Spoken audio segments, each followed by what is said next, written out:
तन तन के नग की परछाई, याद सूझी सब भूल गई, कर टेक रही पलकार नहीं। और रात जब सीता हरण के बाद वन वन भटकते हैं तो कहते हैं, हे खग हे मृग मधुकर श्रेणी, तूने देखी सीता फिर नहीं।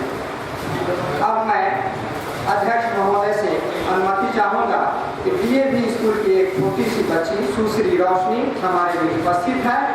वह तुलसीदास जी पर बोलना चाहती है, उसका सादर स्वागत है।